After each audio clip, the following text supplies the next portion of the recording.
Hindi ko kalimutan yung papa mo ba? Ano man lang? Makadumdum pa di ko sa una, nakatong... Pag-gut mo na ganyan siya, mahadlok yun ta.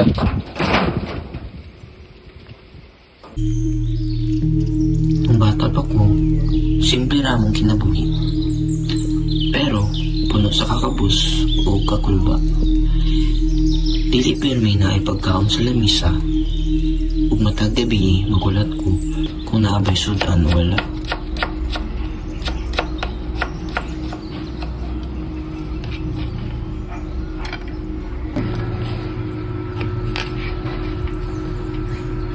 Ma, gigutom na ko!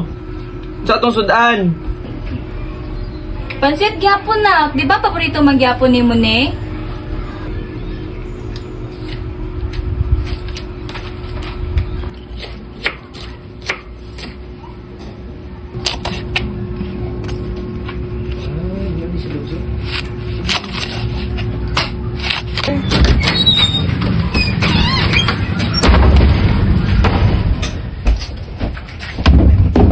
Labot kayo. 300 na sweldo sa kadlaw astang inita.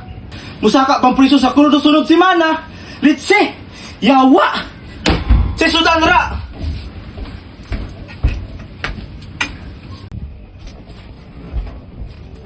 Pansit na sad. Wala na siya ipakaw sa ko kung dili pansit na gyapon. Wala mo gud tay kwarta gud tapos mura may makapabusog gud sa ato. Grabe. Siya pa pagay ka pansit ibutas sa kutubangan di ba? Mapatay na jud ka. Pa! Ano mo sig-away ni mama? Isa lang tetara! Pagilong ba? Wakay pulos sa balay! Gapan ako nakatiyan para si mama na rin! Paghimulos sa ipon mo sarili!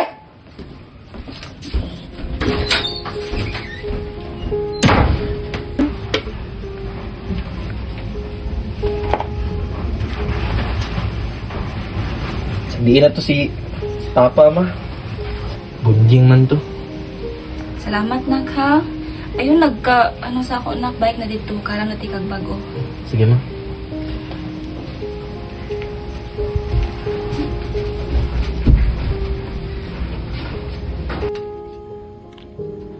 Ang among balay, sa imbis na paulay, usay may mong lugar sa kadlok. Sa tingin mo sa kasuko, o sa mga pulong nga masakit paminaw.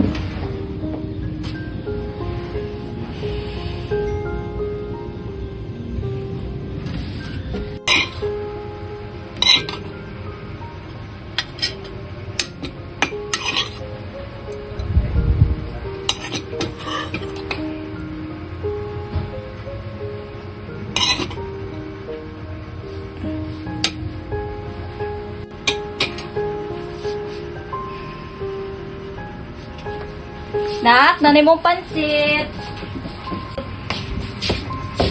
Salamat, ma. Ma, kadumdum pa jud ko ani ba? Di jud ko niya malimutan. Kanabit ang repolyo nga sagol sa pansit, tapos ang kahumot sa hebe ug ang tambok sa baboy. Magigisa nga nanabit sa imong mga buhok.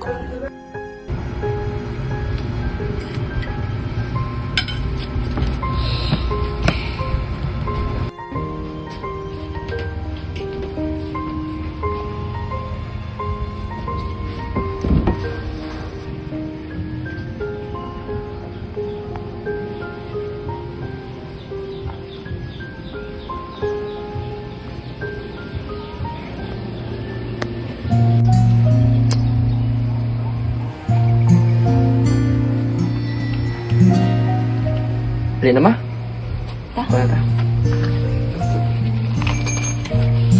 Bisan unsa pagkadugay ang nilabay, magpabiling gihapon ang kasakit. Ug sa paglabay sa panahon, dili na siya bugat, kundi pahinumdum sa among kalikon.